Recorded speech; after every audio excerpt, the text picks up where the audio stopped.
Buenas tardes a todos. Qué gusto que estemos acá arrancando este nuevo Ateneo sobre los nuevos escenarios educativos en esta primera jornada que reúne a activos participantes de nuestra función de enseñanza y aprendizaje en este ya quinto Ateneo. Bueno, empezó siendo una cuestión chica, los primeros eran muy reducidos, miren todos los que somos hoy, aunque no parezca.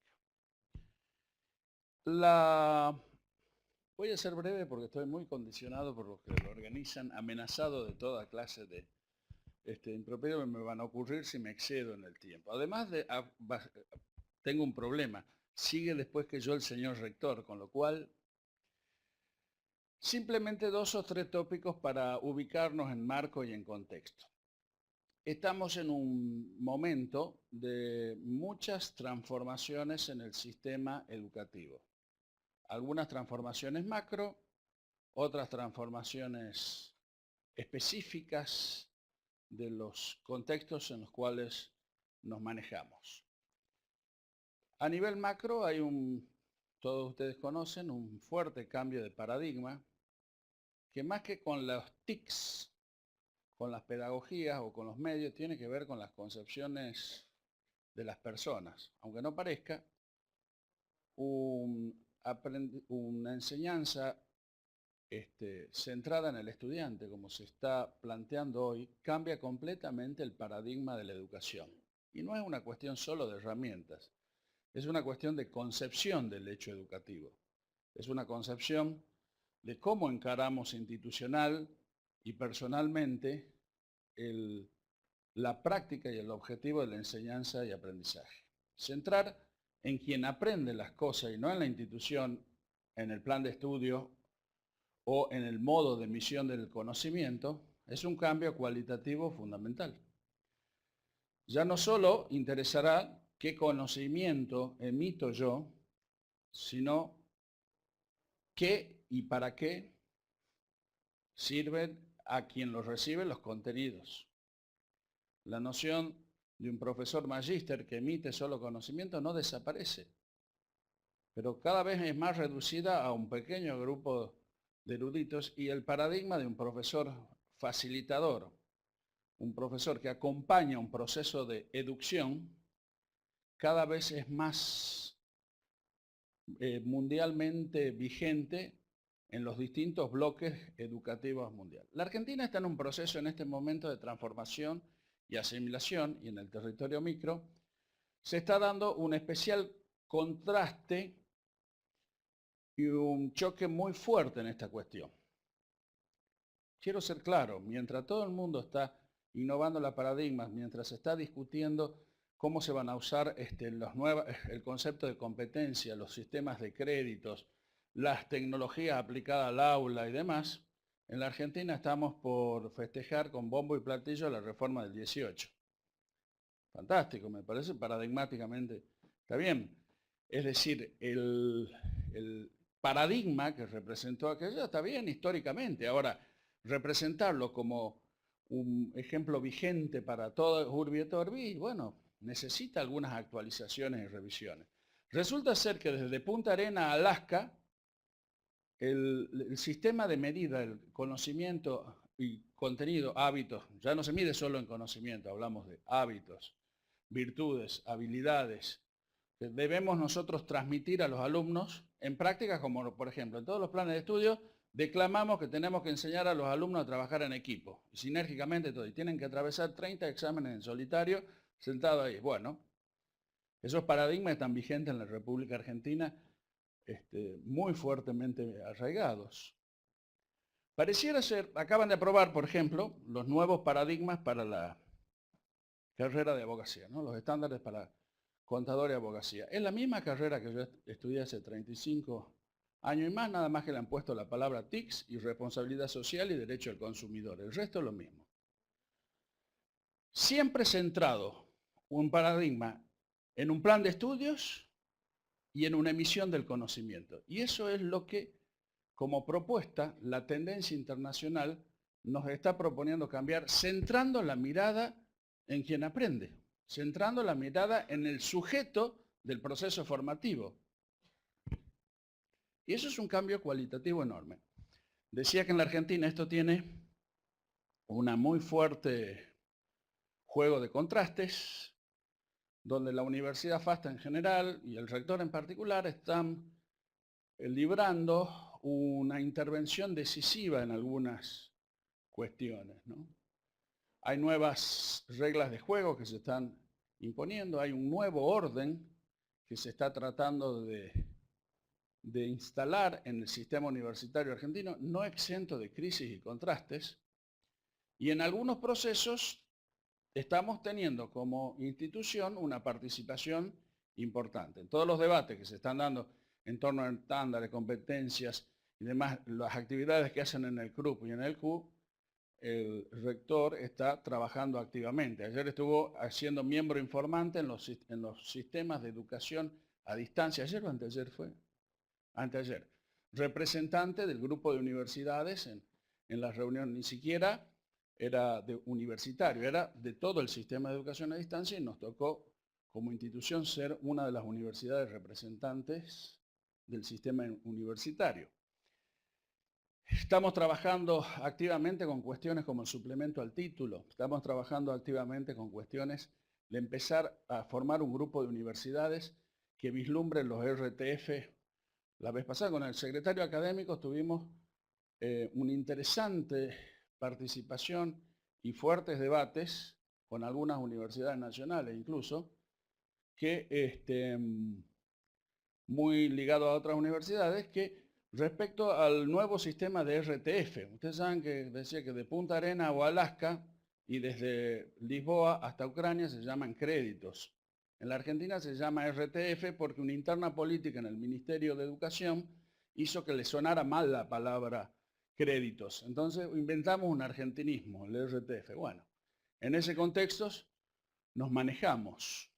En todo el mundo se llama crédito, en la Argentina se llaman RTF.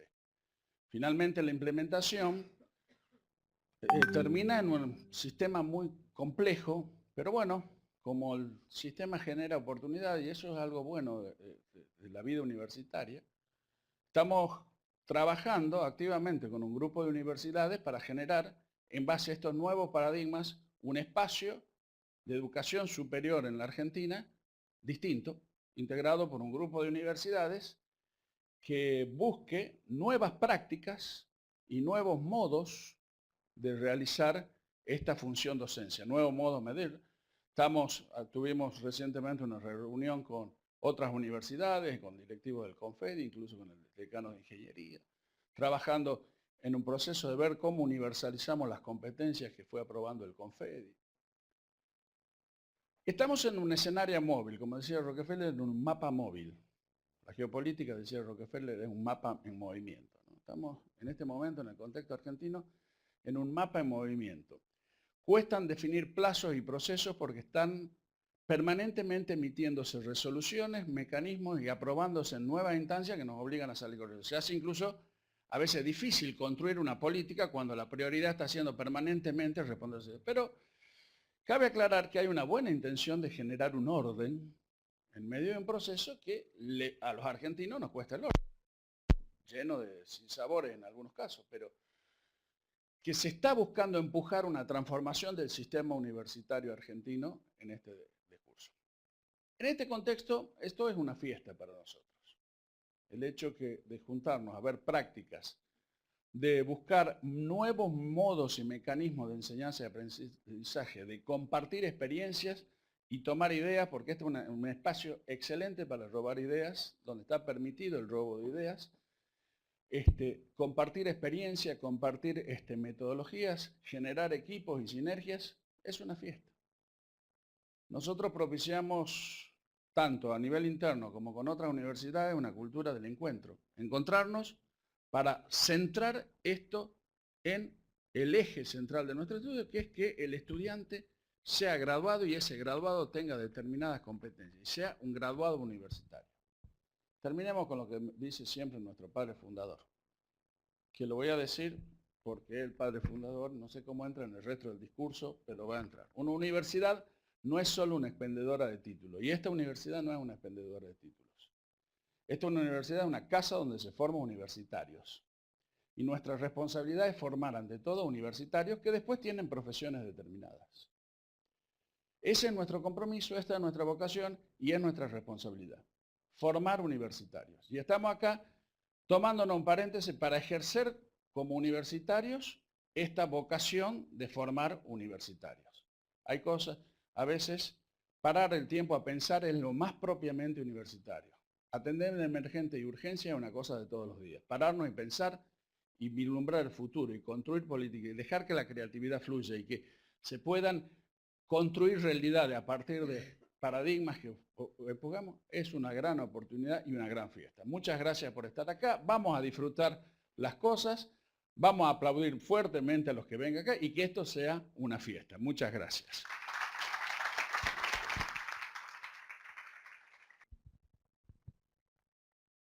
Bueno, buenas tardes a todos. El primer acto de honestidad que quisiera hacer es devolver los lentes del doctor Campos, una de cuyas profesiones es la siembra de anteojos a lo largo y a lo ancho de la patria. Quiero felicitar al vicerrectorado académico y a todos los que participan de la gestación del Ateneo, un espacio que me parece fundamental, especialmente en una universidad como la nuestra, que hace 25 años nació, hay que decirlo con todas las letras de la palabra, como una universidad de docencia. Migramos a una universidad que hace investigación, de alguna manera movidos por los cambios en la Ley de Educación Superior y posteriormente por las acreditaciones. Sin embargo, nuestro origen está fuertemente arraigado en la docencia. No voy a decir más nada respecto de la presentación, porque en primer lugar lo ha planteado de modo muy completo Alejandro, y además porque yo vengo acá, entre otras cosas, como docente. En realidad no sé muy bien cómo vengo, porque no fue muy clara la consigna, Andrea. Primero tenía que pasar a hablar, después tenía que... Pero bueno, voy a compartir una experiencia desde la humildad, no de ser profesor, sino de ser un abogado devenido en docente con todos los defectos que eso conlleva. Y además de un abogado nacido en la docencia presencial, con todos los defectos que eso conlleva. Y con todos los defectos que conlleva estar en una disciplina que va a acreditar sobre la base de un modelo que reitera y replica todo lo que pasó hace 30 años o más, que es la época en que me recibí. Así que bueno, voy a compartir una experiencia para poder decir que tuve una participación, nada más. Bien. El célebre compositor Johann Sebastian Mastropiero se inició a la vida artística hace muchos años, no produjo muchas obras, de las que produjo solo algunas fueron aceptables, que son las que el conjunto Les Luthiers nos han brindado a lo largo de muchos años, pero si ustedes repasan son siempre las mismas obras que las vuelven a repetir. Y nosotros nos volvemos a reír en algo que ya no es un recital de música, sino un rito, como cuando uno veía la peluquería de Don Mateo, que ya sabíamos todo lo que iba a pasar, pero nos volvíamos a reír como los niños pequeños cuando le cuentan un cuento. Eso dio lugar a que ellos blanquearan esta situación y sacaran un espectáculo que se tituló, vuelve para atrás, Las obras de ayer. Atrás es para antes. Eso. Las obras de ayer y abajo el refrito. No tiene mucha lógica esto. Estábamos bien, ¿eh? Ah, ¿estaba bien eso? Eso estaba perfecto. Pensé que era otra, perdón. El refrito. El refrito significa que uno vuelve a hacer lo mismo que había hecho antes. Entonces yo voy a hacer un refrito de algo que ya presenté el año pasado y que lo compartí en un taller de educación a distancia, pero que Quejas a Gutiérrez me dijo que era lo pertinente para este Ateneo. Ahora sí. Por eso dice Mar del Plata 6 de diciembre de 2006, y no como decía el anterior, que fue la ocasión en la cual se presentó el original. Bueno, simplemente compartir lo siguiente. Nosotros en nuestra asignatura Derecho Romano, que tengo el honor de compartir con Paula Yacaglia, hicimos una migración a la modalidad a distancia. Y hicimos una serie de desarrollos que comprendían textos de cátedra, actividades diversas, líneas de tiempo, videos, etcétera, etcétera, etcétera. Pero como todo el material estaba allí, nos preguntamos muy seriamente qué vamos a hacer en las clases que íbamos desarrollando en cada unidad.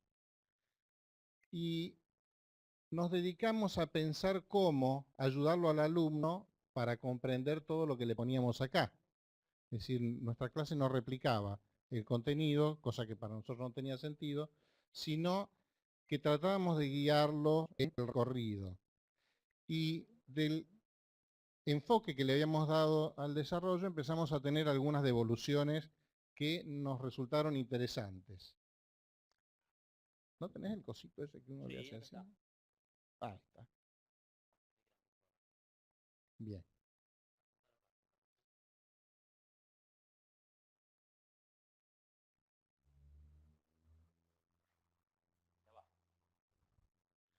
Y estamos con el de abajo, ¿eh? A ver, Claro que me ahí pasaba a mí, está. pues. Ahí estamos. Ahí está. Acá.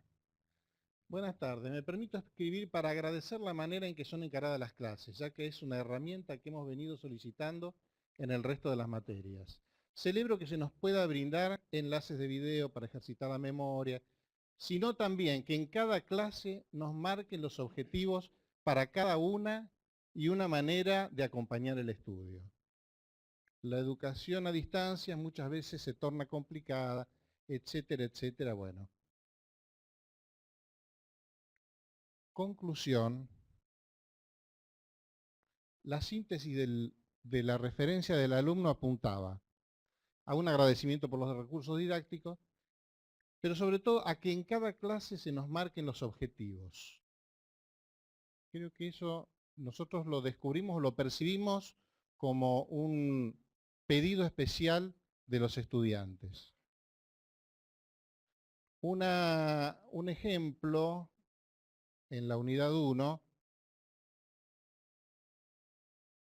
por ejemplo, la diferencia entre leyenda e historiografía, que el estudiante normalmente recorre los textos sin entender qué es una cosa o qué es la otra. Facilitarles la ubicación en espacio y tiempo.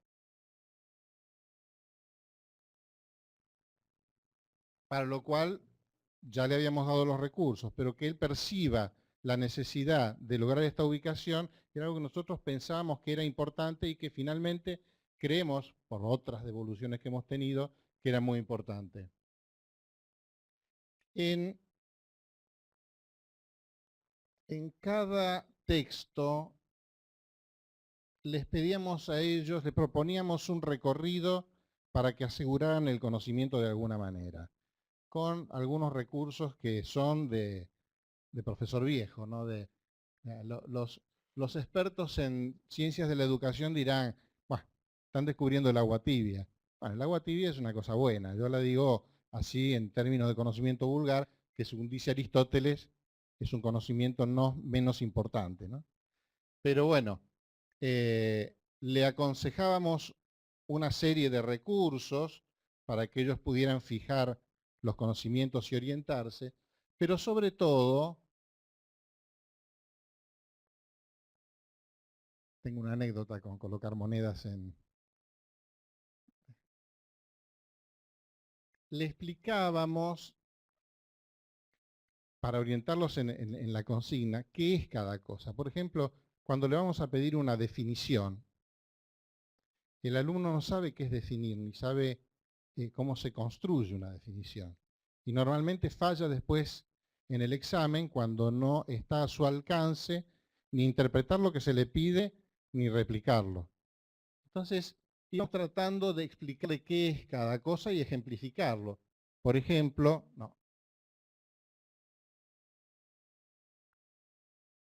por un cierto tipo de definición, la definición de Gens, una definición descriptiva, ayudarlo a hacer también el proceso de enumerar y describir. Y así con prácticamente todas las funciones que, por el tipo de asignatura que tenemos, iba a tener que hacer. Interpretar cada función los ayudó mucho a la hora de llegar a los exámenes.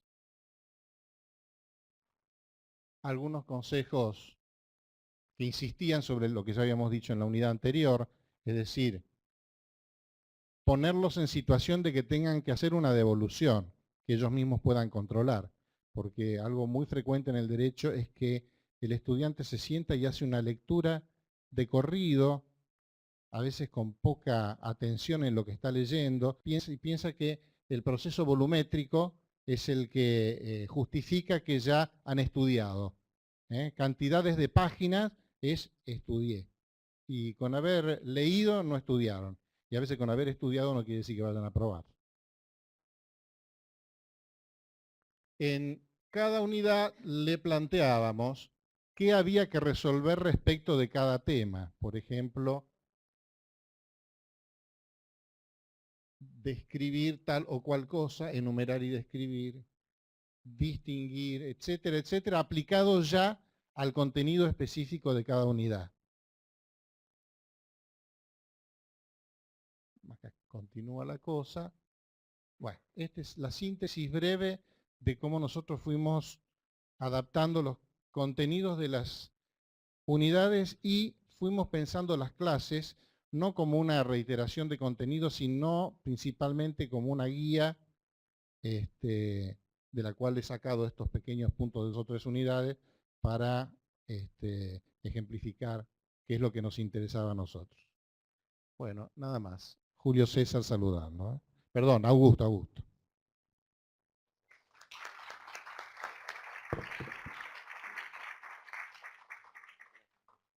Sí.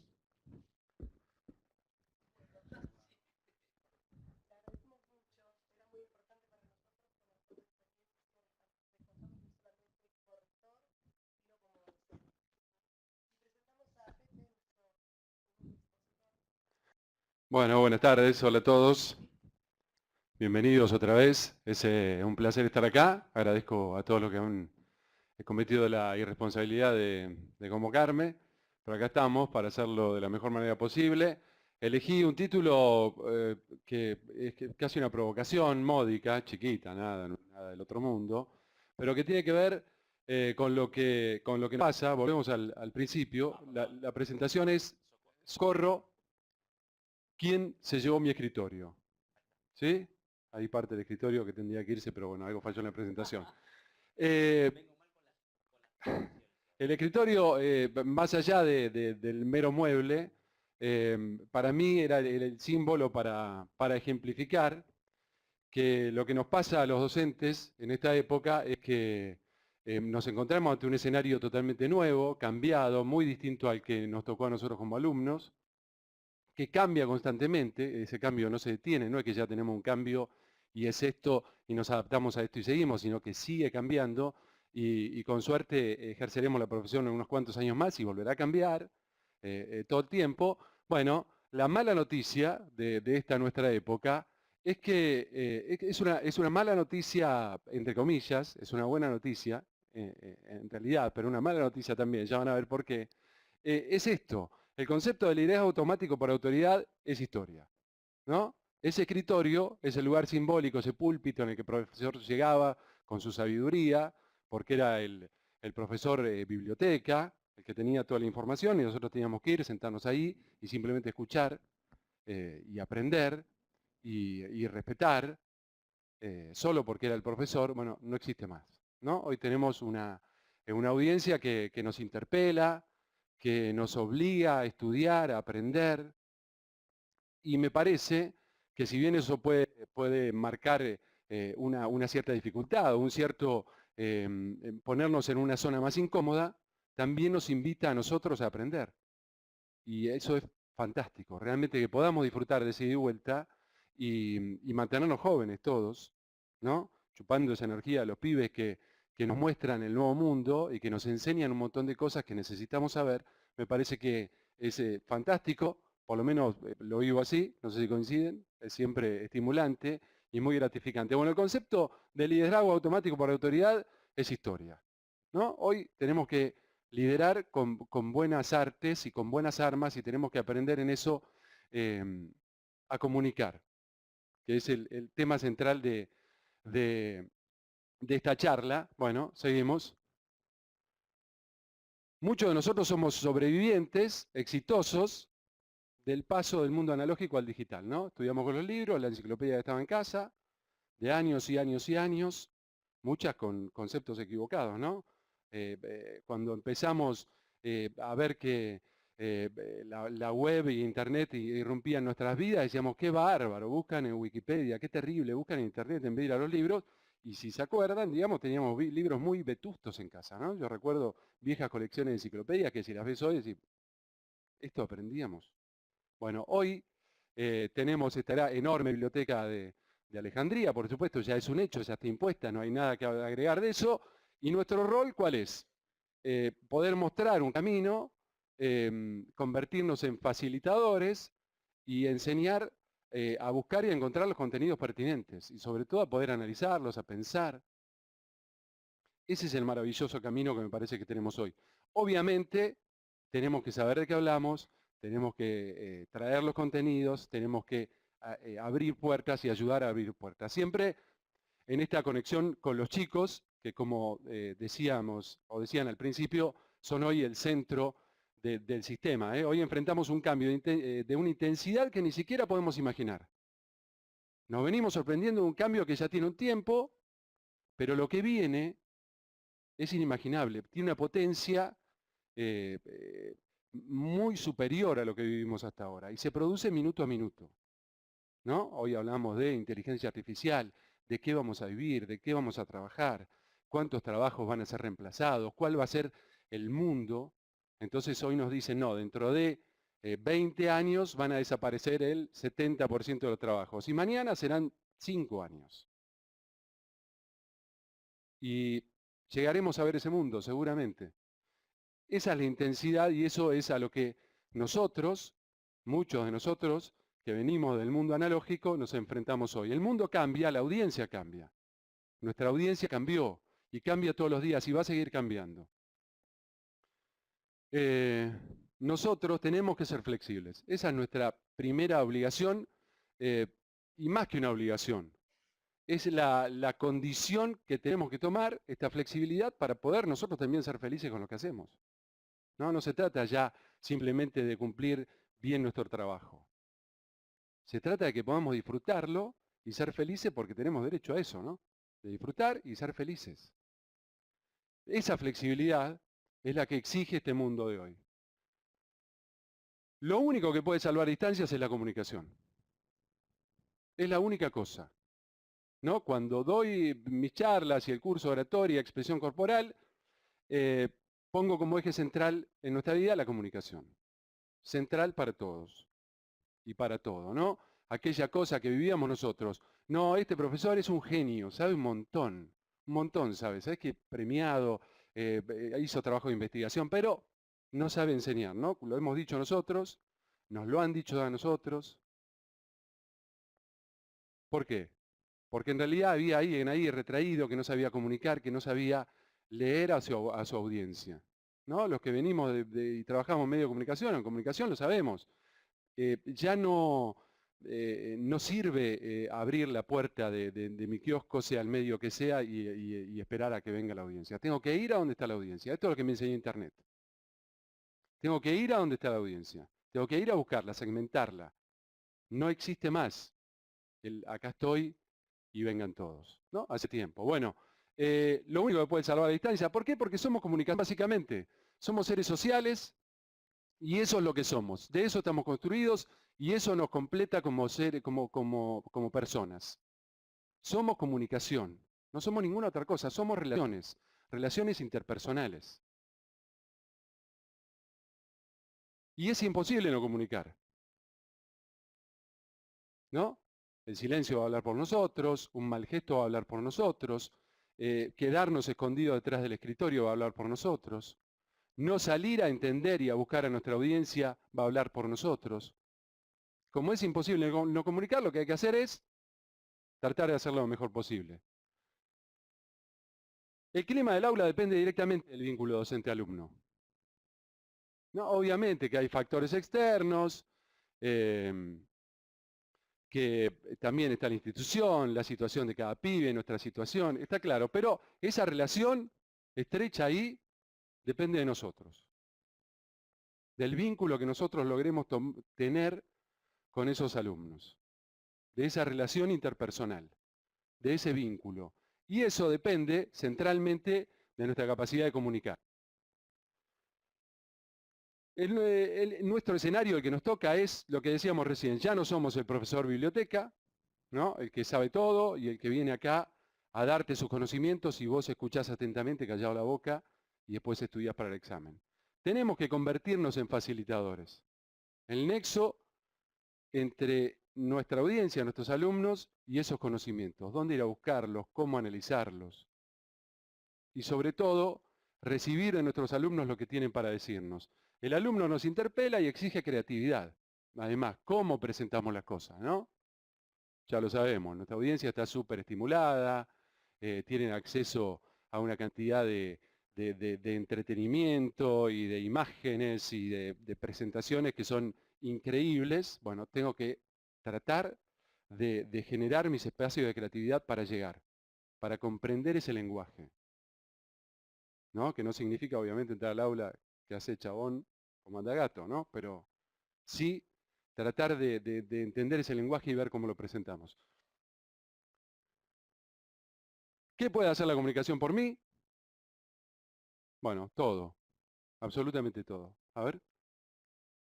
No existe otro modo de tender esos puentes, de desactivar conflictos y de mejorar el clima del aula que comunicar efectivamente. Obviamente que tengo que saber de qué hablo, que tengo que dominar los contenidos de mi materia.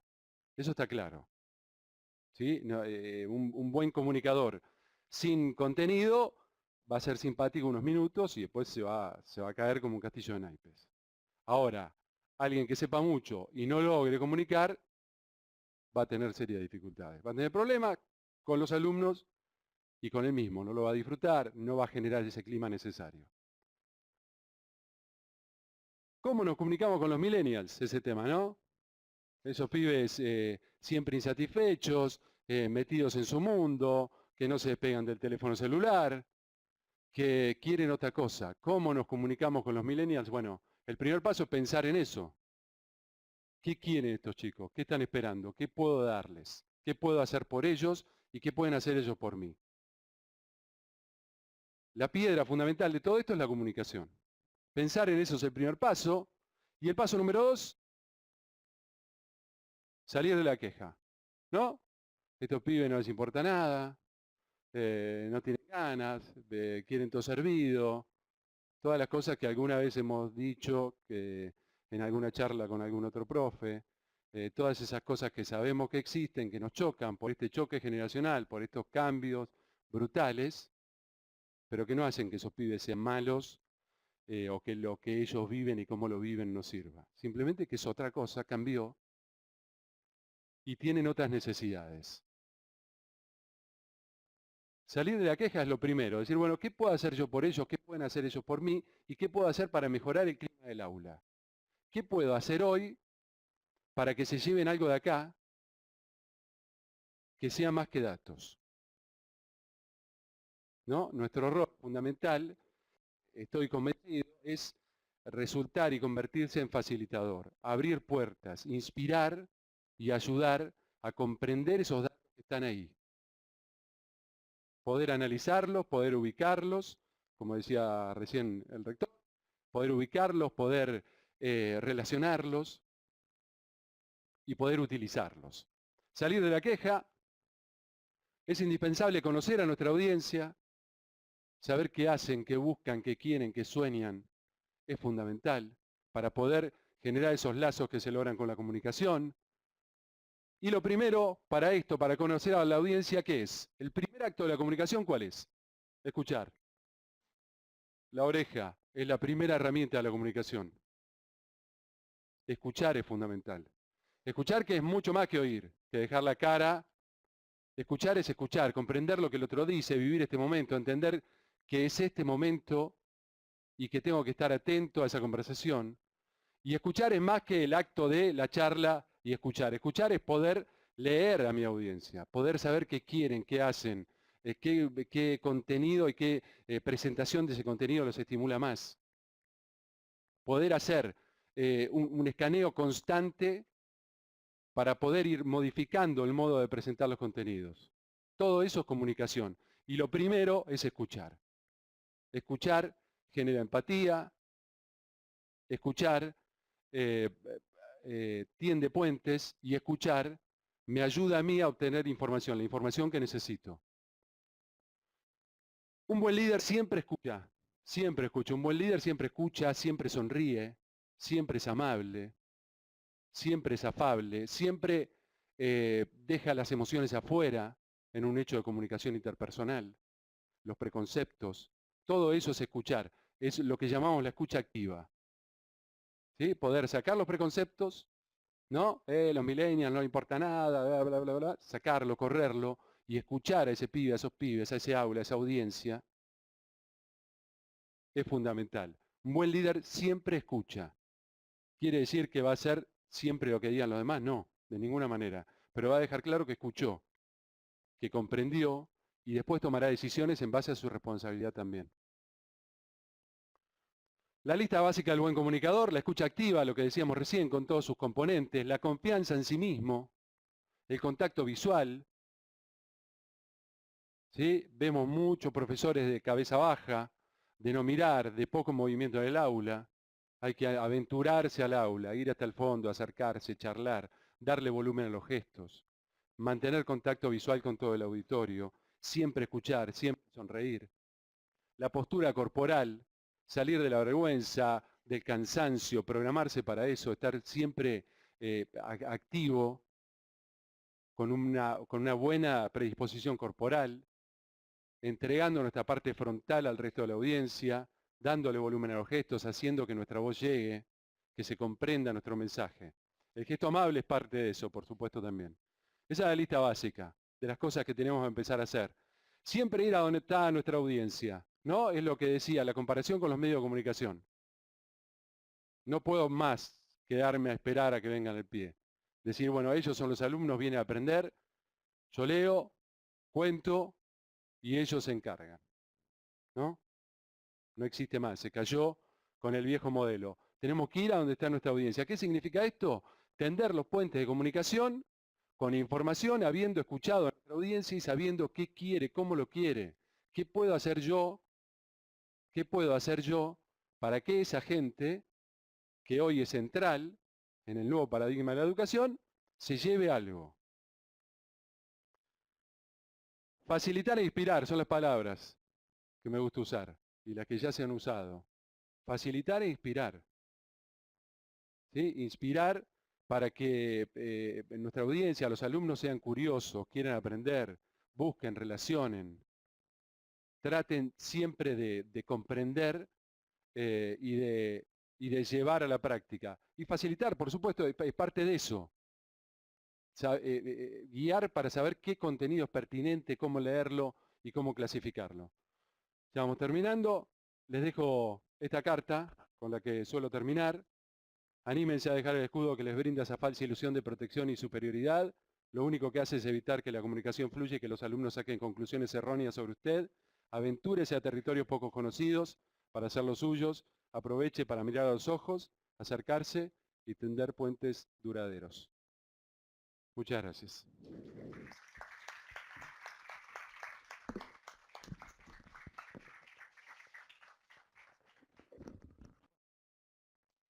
Bueno, vamos a escuchar ahora a la profesora Silvia Codagnone, que va a presentar su experiencia de docente, el trabajo colaborativo cooperativo en la modalidad de distancia, una propuesta de implementación en geografía económica.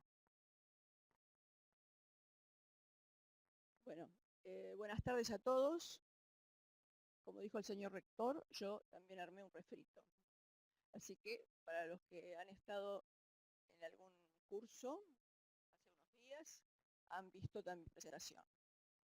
El objetivo de la presentación es mostrar cómo se trabaja con una elaboración de estrategia colaborativa y cooperativa, que ya lo he iniciado años anteriores en las clases presenciales, también lo tengo como experiencia en las clases semipresenciales en ingeniería y en educación a distancia en la Facultad de Ciencias Económicas.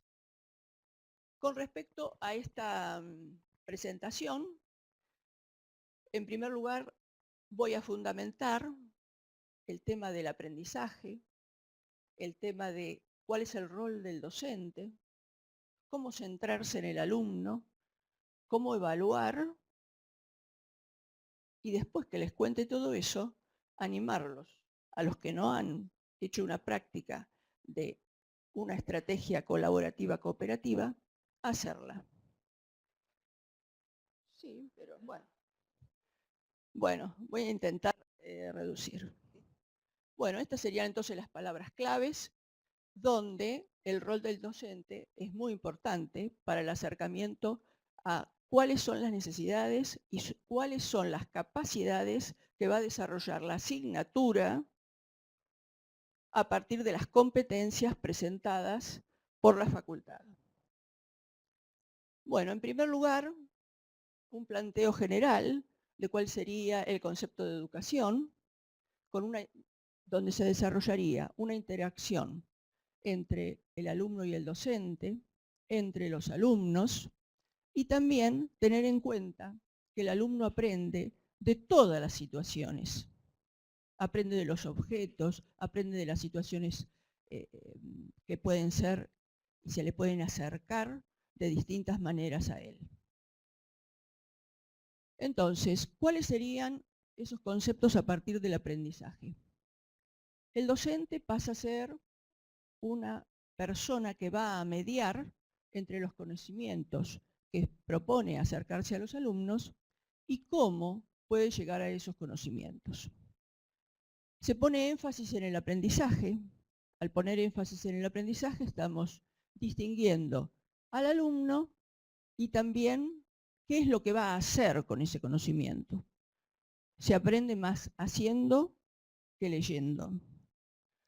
El saber estaría repartido entonces en ese momento donde se va a desarrollar la virtualidad.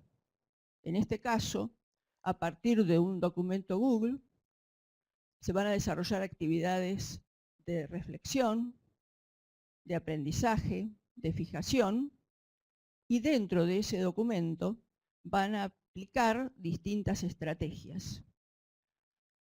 Entonces, el docente diseña y gestiona sus propios recursos. También utiliza el error como fuente de aprendizaje.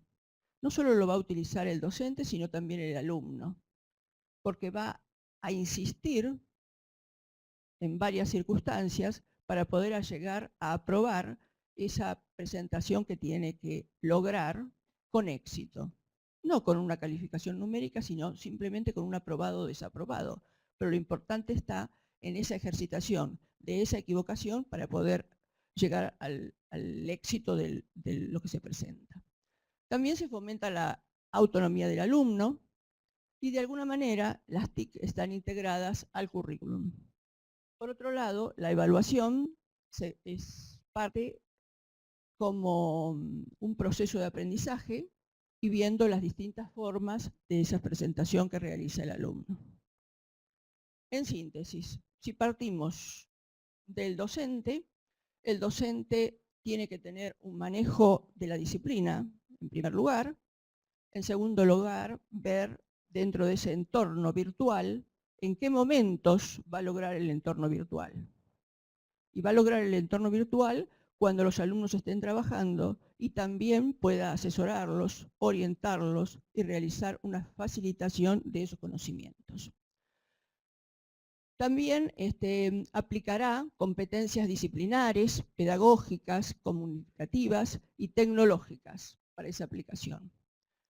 Dentro de las competencias del aprendizaje, partimos de ese concepto de aprendizaje, que es un proceso natural, que el aprendizaje se logra a través de un proceso social, siguiendo una teoría de la construcción del aprendizaje a partir de Vygotsky y de todos sus seguidores.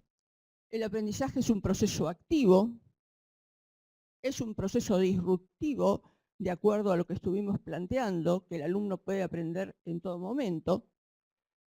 El aprendizaje es integrado y contextualizado dentro de lo que tiene que aprender y de los conocimientos básicos, y el aprendizaje se evalúa según la evolución que va partiendo del alumno dentro del proceso. El docente, de alguna manera, tiene que ir perfeccionando su desarrollo comunicativo.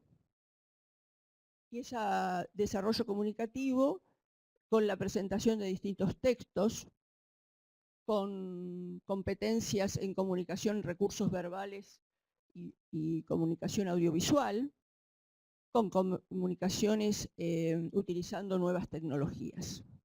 Permanentemente están saliendo nuevos programas que se pueden utilizar, en algunos casos los alumnos están más preparados que nosotros, así que nosotros también aprendemos de ellos.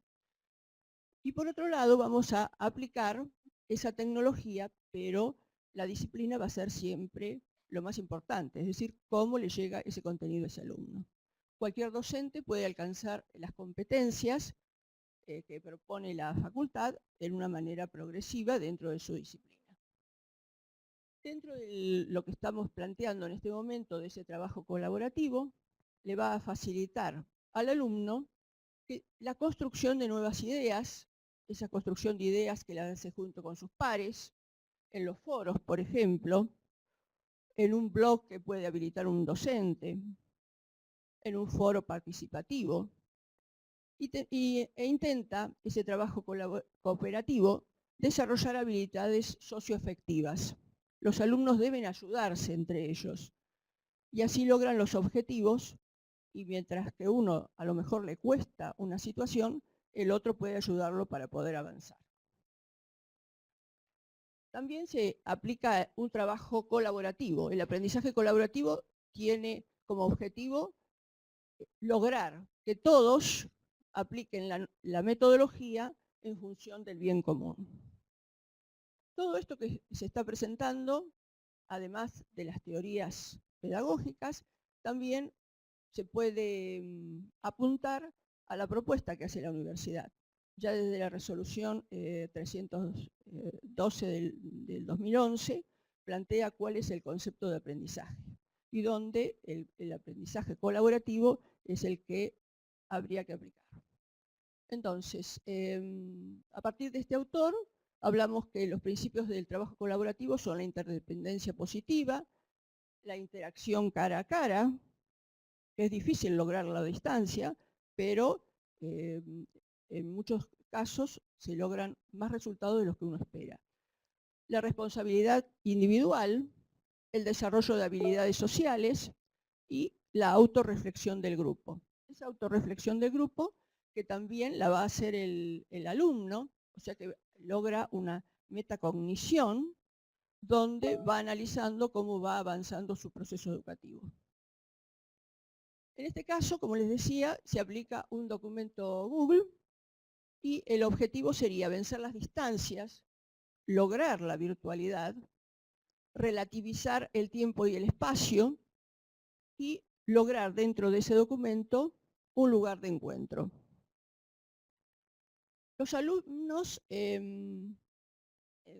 los lineamientos generales de la asignatura, antes de llegar al documento, tienen una hoja de ruta donde se les plantea cuáles serían los pasos dentro de ese proceso de esa unidad, un PDF escrito por la docente, un PowerPoint, donde se les dan los lineamientos generales y los contenidos básicos, que son los que sirven para homogeneizar a esos alumnos que vienen de todo el país y con una preparación totalmente distinta.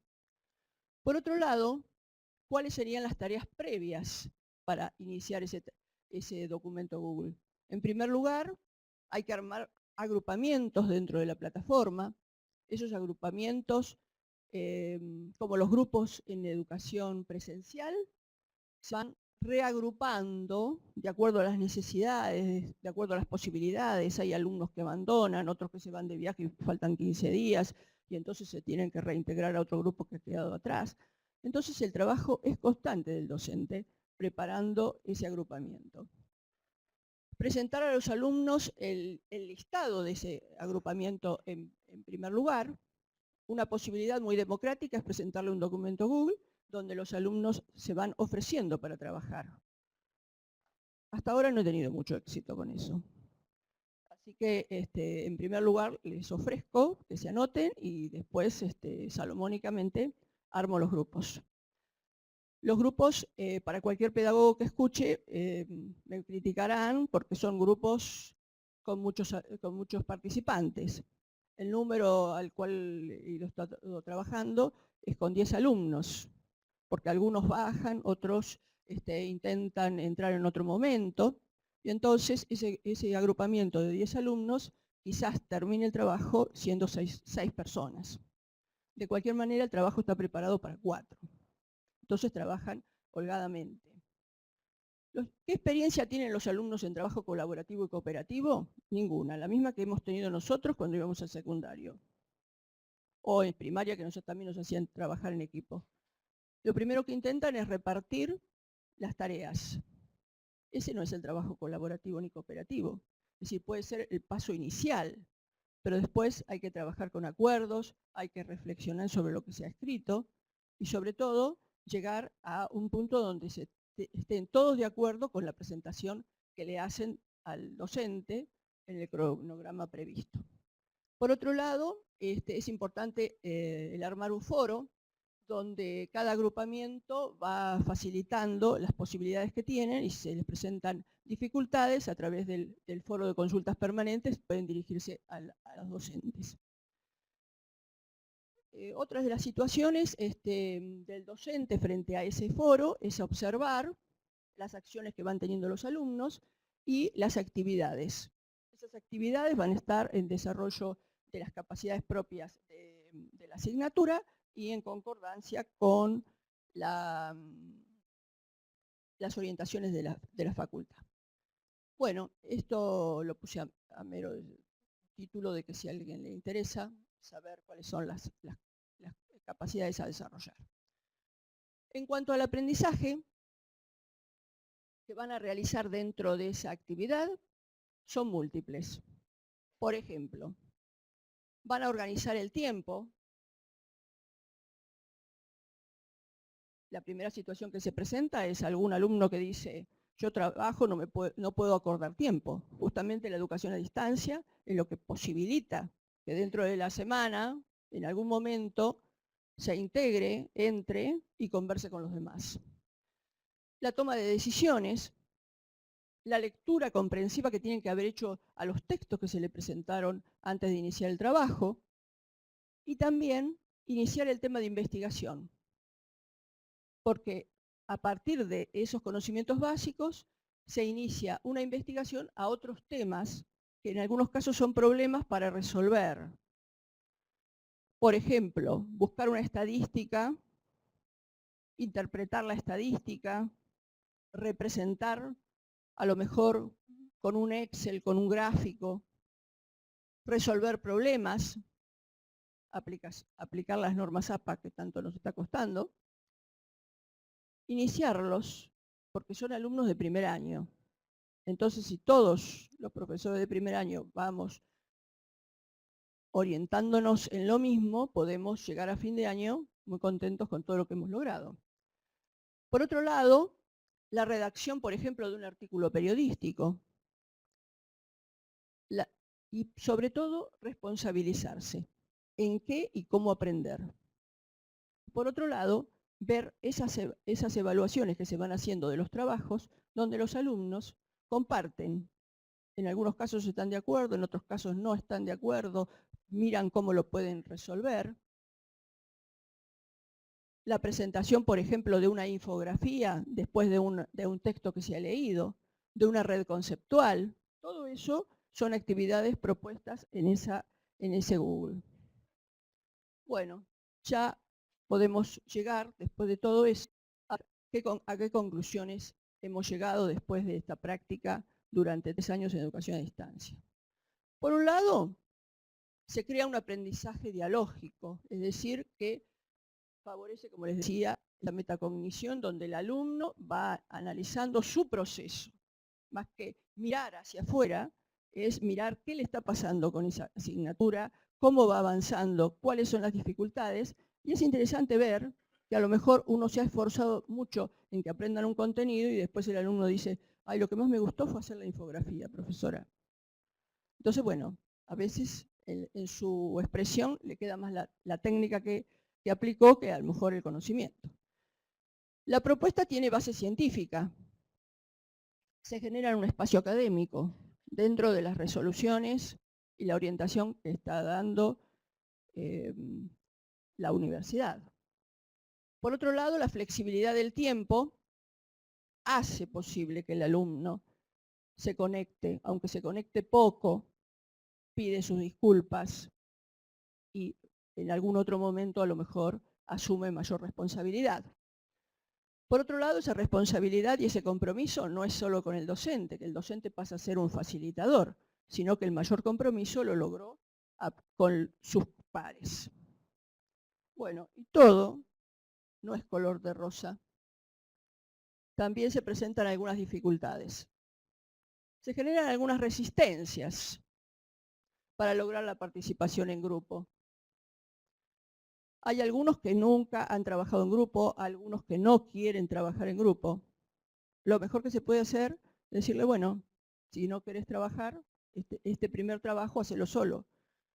Ya después que hace el trabajo solo, ahí se da cuenta de la realidad y del tiempo que necesita. Y se produce a veces lo contrario.